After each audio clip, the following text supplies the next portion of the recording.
हाँ भाइयों, क्या हाल है। देसी मुंडे क्रिप्टो कास्ट में आप लोगों की खुशामदीद। तो आज का हमारा मेजर टॉपिक है जो लूना का नया कॉइन आया है।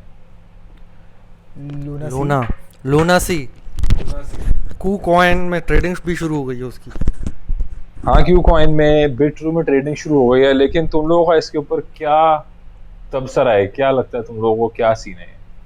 यार जो मेरे ख्याल से जिन लोगों ने क्रैश के बाद ख़रीदा है ना भाई, उनका तो मेरे ख्याल से काफ़ी हद तक बड़ा नुकसान होगा इसमें।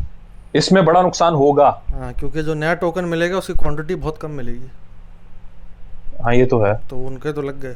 और एक चीज तुम देखो कि डू कॉइन ने जिसके $100 थे उसको शायद मिलेगा, $10 मिलेगा, ऐसा कुछ क्या होगा। है, मतलब व्हाट द हेल यार। जबकि डू कॉइन के पास अपना बर्न वॉलेट है लूना का, हाँ, जो उसने ट्विटर पे डाला है, लेकिन उसके पास है। और जाहिर है उसके पास लूना की एक अच्छी खासी क्वांटिटी तो होगी। उसको चाहिए कि जितना सारा लूना उसके पास है वो तो सारा बर्न कर दे, चाहे उससे प्राइस में फर्क पड़े ज्यादा ना पड़े, वो तो सारा वो बर्न कर दे। एक एथिकल और एक मॉरल चीज भी होती है। वो याद है आपने उसने ट्विटर पे पोल शुरू किया था ना, बर्निंग का या फिर नया टोकन का। हाँ तो बहुत सारे जन ने चेक किया, रिग्ड था कि जो उसको चाहिए वही उसने किया, नया टोकन के पीछे गया। यार, बंदा मुझे लगता ही अजीब है। भाई वो उसको ठीक है। कोर्ट वोट ने बुला लिया साउथ कोरिया हाँ में। हाँ, मतलब भाई अजीब बंदा है यार, मतलब और ऊपर से सब पोस्ट आ रहे हैं कि आप सबके वोट के वजह से हम नया टोकन शुरू करें, हमें बहुत खुशी हो रही है नया टोकन शुरू करने के लिए। ये सब जबकि आई डोंट थिंक सो कि लोगों ने ज्यादा इस पे वोट किया था। नहीं किया और था, इसके वोटिंग के अंदर भी कुछ इस तरह का सीन था कि जहाँ पे इन्होंने कुछ गेम किया था, मतलब वही रिग्ड किया टेरा था। के वोटर्स जो हैं इन्होंने कुछ काउंट कर लिए थे, ऐसा कुछ सीन हम्म, इन्होंने किया था। हम्म। बहुत एम्बिगुअस तरीके से काम कर रहे हैं ये लोग। मतलब जो लॉजिकल सेंस चीज़ बोल रही, जो करना चाहिए था, जो सीजेड ने भी बोला है, बाइनेंस वाले ने, उसका उलट ही किए जा रहे कि बर्न करो। हैं। उससे उलट ही कर रहे हैं अगले। उनके भी बिलियंस मिलियंस हाँ भाई। मिलियंस साफ हुए हैं। जिस टाइम पे लूना के साथ एक क्राइसिस हुआ है तो उनके पास जो पोर्टफोलियो था that was 1.6 billion dollars. Investment तो उनकी 20 मिलियन 19 मिलियन की थी सिर्फ, लेकिन उनका जो 1.6 बिलियन तक गया था वो सारा साफ होके $3,000 समथिंग लाइक दैट। 3,000। यार from 1.6 billion dollars to 3,000। Unbelievable. मतलब सिक यार, दिस इज सिक। लेकिन खैर, पूरी ये तो मार्केट ही टफ हुई हुई है यार अभी वैसे। ये तो वोलेटिलिटी, क्या बोलते हैं, वोलेटिलिटी बोलते हैं ना, हाँ, यही बात है ना।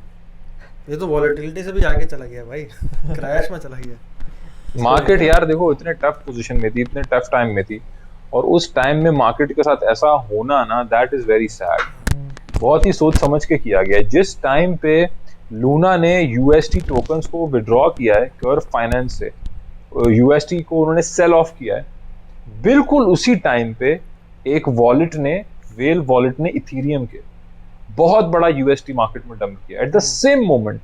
ऐसा कैसे हो सकता है? ये कैसा हसीन इत्तेफाक है कि उसी टाइम उन्होंने डंप किया, जिसकी वजह से एक बहुत बड़ा प्रेशर, डाउनवर्ड प्रेशर पड़ गया। तो ये प्रॉपर गेम है। मैं नहीं कह रहा कि डूकॉन ने या टेरा वालों ने खुद ये गेम किया है, लेकिन उनके साथ भी गेम हो गई है। और ऐसा हो नहीं सकता कि they have absolutely no idea. ठीक है, मतलब ऑन चेन के अलावा और भी बहुत सारे चीजें होती हैं, ठीक है, जो उनको पता होंगी, जो हमें नहीं पता, जो ऑर्गेनाइजेशनल चीजें हैं। हाँ वही है ना भाई। देखो बिटकॉइन कौन 9th रेड वीक चल रहा है बिटकॉइन का, 9th इन अ रो, हाईएस्ट एवर, पता नहीं कितने साल का, 5-6 साल का। तो उसके बाद इस तरह की चीज़ हो जाए तो जाहिर है यार, कॉन्फिडेंस तो बहुत अफेक्ट हुआ है इससे मार्केट का। डेफिनेटली। और ये भी एक फैक्टर है कि अभी ऑल्ट कॉइन के ऊपर बहुत प्रेशर है भैया अगले नेक्स्ट टाइम लूना में। क्या लग रहा है, कौन सा होगा? यार let's talk about the real deal here. अगले 6 से 12 महीने में मेरे ख्याल से ये जो फालतू के टोकन चल रहे हैं ना, ये बहुत सारे साफ हो फालतू जाएंगे। के कैसे? मिसाल के तौर जिनका पे कोई कौन यूज से? केस नहीं है ना, जैसे कुछ भी नाम है जिनके नाम भी हमें शायद पता ना हो अभी। जैसे अजीब सैतामा। अजीब अजीब लोग नाम के आते हैं ना, मुझे ये मुझे पीपल वो हो गया या हाँ। पता नहीं इस तरह के, रोज नाम का आ गया या इस तरह, जो पता नहीं क्या करते हैं टोकन, वो मेरे ख्याल से खत्म हो मंकी जाएंगे। पॉक्स। हाँ, ये इस तरह की चीजें, ये काफी हद तक इसमें से बहुत सारे जीरो जाएंगे हाँ इस बेरिश मार्केट में। हाँ, लेकिन ज्यादातर ऐसे बाइनेंस पे नहीं है, गेट.io पे और हाँ बाकी हाँ, एक्सचेंजेस पे इस तरह के बहुत सारे शिट कॉइन्स हैं। हर कोई भी नाम लिख लो उसका कॉइन मिल जाएगा। तो स्नेल कॉइन से लेकर कोई भी नाम लिख लो। एप एप के नाम के इतने कॉइन्स हैं जिसकी कोई इंतहा नहीं, क्योंकि एप हाँ। कि वो उसकी वजह से जो एप एनएफटी थे उसकी वजह से। Board app. लेकिन आज मैं एक चीज चेक कर रहा था कि सोलाना की जो एनएफटीज हैं, speaking about NFTs, in terms of sales and in terms of volume they have crossed OpenSea. अच्छा। In terms of sale मतलब in terms of dollar value of sales और in terms of users OpenSea को क्या cross कर रहे कर हैं चुका है सोलाना की एनएफटी के मार्केट प्लेस। ऐसा क्या कर रहे हैं भाई वो? पता नहीं, जबकि सोलाना की प्राइस नीचे से नीचे, खैर प्राइस तो हर उसकी नीचे जा रही है, मतलब इररिस्पेक्टिव ऑफ द फैक्ट के मार्केट की अडॉप्शन की क्या कंडीशन है। लेकिन सोलाना क्योंकि यार चीप है ना उस पे एनएफटीज करना, अपलोड करना, कोई गैस फीस नहीं है। बड़ा ओपन सी से आगे हाँ, निकल ओपन जाए सी से भाई। आगे। आजकल इस तरह की चीजें सुन के डर ही लगता है भाई कि कुछ हाँ। गेम ही ना हो रही हो। ओपन सी भी स्लो हो गया है ना। हाँ। ओपन सी का सीन है, ओपन सी स्लो हो गया क्योंकि इथीरियम की वजह से ओपन सी स्लो हो गया। इतनी हाई गैस फीस है, $50, $60, कभी $70, हंड्रेड्स ऑफ डॉलर्स। तो उसकी वजह से लोग अब दूसरे जो सीरियस लोग हैं, जो एनएफटीज के अंदर इन्वेस्ट कर रहे हैं, जो चाह रहे हैं कि हमारे एनएफटीज लोग यूज केस के लिए खरीदें, सिर्फ स्पेकुलेटिव पर्पस के लिए ना खरीदें, तो उनको तो ऐसी जगह ही दुकान खोलनी है ना जहाँ पे उस दुकान में घुसने वाले बंदे को बिला वजह के पैसे ना देने पड़े। मतलब ये ऐसे ही जैसे तुम एक मॉल में घुसे, तुम्हें मॉल में घुसने के पैसे देने पड़ रहे हैं, चीज खरीदने के तुम्हें अलग से पैसे देने पड़ रहे हैं चीज के अलावा। ठीक है, मतलब अजीब सी बात है कि तुम किसी मॉल में जाओ और वो बोले क्योंकि आप मॉल में आए थे और आपने मॉल का एसी एंजॉय किया, वाईफाई एंजॉय किया और लाइट्स एंजॉय किया, तो प्लीज आप 50 dirham दे दें गैस फीस, क्योंकि हम वहाँ गैस यूज कर रहे हैं मॉल को मैनेज करने के लिए। बोलेगा यार आई डोंट केयर, आप क्रिएटर से लो, ठीक है, मुझसे आप क्यों ले रहे हो? मैं तो यूजर हूँ, you should incentivise me to use OpenSea. उल्टा आप मुझसे इतनी इतनी फीस चार्ज कर रहे हो। अगर वही है ना, देखो इथीरियम को अगर नेक्स्ट लेवल पे जाना है और अगर थोड़ा बहुत भी इथीरियम के पास स्कोप है अगर बिटकॉइन से आगे निकलने का, तो सबसे पहला स्टेप उसमें यही है भाई, इनको गैस फीस काबू में लानी पड़ेगी, वरना नहीं हो सकता बगैर गैस फीस काबू लाए, इम्पॉसिबल है। ये तो अभी इस छोटे स्केल पे ट्रांजैक्शंस हो रही हैं जिसमें गैस फीस के मसले आ रहे हैं। जब ग्लोबल लेवल पे चीज़ों में इम्प्लीमेंटेशन होगी तो फिर तो नहीं चल पाएगा ना, इतनी हाई गैस फीस पे बहुत मसला होगा। हाँ, लेकिन अब हाँ इसी वजह से ये लोग अब जा रहे हैं स्टेकिंग के ऊपर, लेकिन स्टेकिंग से ये प्रॉब्लम सॉल्व नहीं होगा। ये प्रॉब्लम बेसिकली सॉल्व होगा शार्डिंग से, और शार्डिंग जो है वो नेक्स्ट ईयर होगी। स्टेकिंग होगी अगस्त में मोस्ट प्रोबेबली, लेकिन उससे ये प्रॉब्लम गैस फीस की इतनी सॉल्व नहीं होगी। थोड़ा सा ये लोग ट्रांजैक्शंस पर सेकंड बढ़ा देंगे, लेकिन असल ये प्रॉब्लम अगले साल सॉल्व होगी, तब तक ये ऐसे ही रहेगा। तो ये बड़ा इशू है भाई। खैर on the topic of bitcoin भाई, देखो अभी हमने कितना 24,500 की विक देखी है ना हमने कुछ दिन पहले, 24,500 की विक।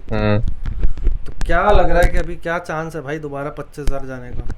हमने 25,368 की विक देखी थी 12 तारीख को, ठीक है, ये हमने विक तो देखी थी। 25,000 दोबारा जाने का क्या सीन है? बल्कि हाँ 24,000 चांस है 25,000 दोबारा, बिल्कुल है, बिल्कुल है। क्यों? क्योंकि हम कैपिचुलेट हो रहे हैं उस दिन से अब तक, हम लोग ऊपर नहीं गए, हम लोग बिल्कुल भी ऊपर नहीं गए, हम उस दिन से कैपिचुलेट कर रहे हैं और उसी रेंज के अंदर हम लोग बायर्स और सेलर्स एक साथ बैठे हुए हैं। वॉल्यूम मार्केट में नहीं आ रहा। देखो मार्केट यहाँ से एकदम ऊपर भी उठ सकती है, मार्केट नीचे भी जा सकती है। ये जिस लेवल पे इस वक्त मार्केट है पिछले 2 हफ्ते से, ये वो लेवल है जो हमें ये दिखा रहा है कि बायर्स और सेलर्स मिले हुए हैं। बायर कह रहा है कि मैं बाय नहीं करना चाह रहा इस प्राइस पे, और सेलर कह रहा है कि मैं सेल भी नहीं करना चाह रहा। सेलर कह रहा है कि मुझे कॉन्फिडेंस है इस प्राइस पे। इस प्राइस बिटकॉइन जो है वो ये जो मतलब सेलर से मतलब जो मेजर इंस्टीट्यूशंस हैं, मैं और तुम नहीं, हम मार्केट को मूव नहीं करते, हम शायद 2% मूव करते हैं। जो मेजर इंस्टीट्यूशंस है वो कह रहे हैं कि ये जो प्राइस लेवल है, bitcoin is worth it, I don't want to sell it here, I believe कि it is worth more and it is worth this price, that's why I am not selling it. अगर वो ये भी बोलेगा ना कि it is worth it, तो वो तब भी सेल कर देगा कि अभी से निकल जाओ लेके। कंसिडरिंग के फेड्स की मीटिंग आने वाली है, इन्फ्लेशन रेट हाई है, इन सारी चीजों को देखते हुए जो इन्वेस्टर है वो अभी भी होल्ड करके रख रहा है, ठीक है, चीजों का कुछ का वेट कर रहा है शायद। सेलर जो है, जो बायर है, वो कह रहा है कि ये जो प्राइस है इस पे बाय नहीं करना मैंने। तो वही जो इंस्टीट्यूशंस हैं जिन्होंने बाय करके रखा हुआ है, वो इसी प्राइस पे मजीद बाय करने के लिए रेडी नहीं है।